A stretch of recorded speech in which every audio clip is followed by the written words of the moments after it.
Hi, it's Luke with Out of Darts. Today we are putting together the Gambit. This was designed by Flux Labs and it is a really fun 40 max blaster.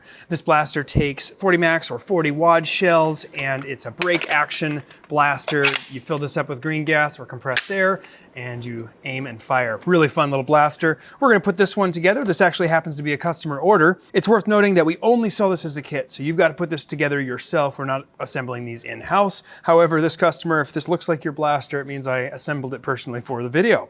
So first we're gonna talk about the tools you need. You're gonna need a hammer or something else to hit the pin in. It's nice to have a punch if you've got one. You could also use virtually anything else that you can punch one of these pins in with. You could use an old motor or even an Allen key to just tap the end of it to get it in, but you're gonna find it easiest with a punch. You'll also need an M2.5 mil driver. I'm using mine on my little mini drill. It's also good to have an X-Acto knife for any part cleanup in case there's anything we missed or any specific fit issues as you're going along. You may also want some lubricant. This is our slug slime or silicone lubricant. It's not required, but it can help with making the hammer extra smooth. It's nice to have a cloth to work on, and then you're going to need all of the hardware that's included with the kit. Without further ado, let's get going. First, we're gonna start by assembling the actual muzzle part. Now you'll notice that the brass inserts come pre-installed, so you won't need to mess with those, but we're going to take this part here and we're gonna slide it in place. It basically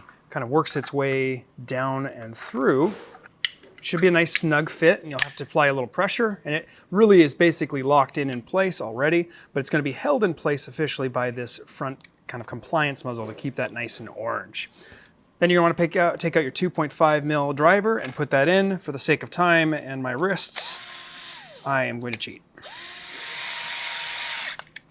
Next, we're gonna take our hammer and assemble it. This should be pretty obvious. There are two brass inserts pre-installed. You're gonna put the two parts together and screw the two screws using that same driver you used last time.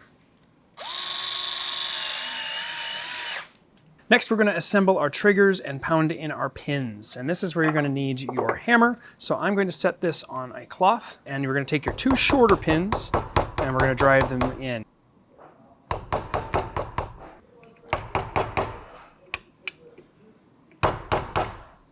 If you have any issues when you're actually putting these in and they're too tight, either hit them a little harder or clean out a little bit, just ream out this center with an X-Acto knife. You want these to be a nice snug fit so they stay in place.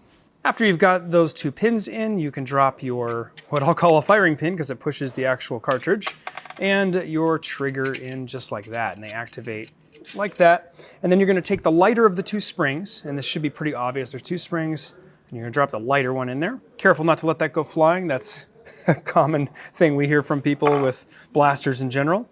And then lastly, we're gonna take our actual hammer prime and we're gonna drop that in, and we're gonna take our heavier spring and we're gonna force that into here, and it'll be held captive by this little recess here.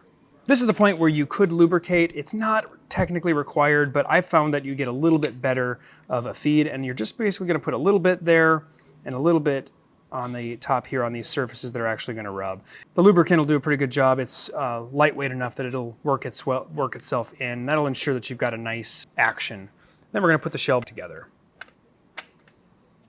And if you do it right, then you should be together, and you should be able to activate this, and your trigger should work. At this point, we can close up the blaster with some of the long screws. While holding your blaster shell together, you're gonna take the M3x16 and you're going to drive that through this hole and this hole here with the same driver you used before.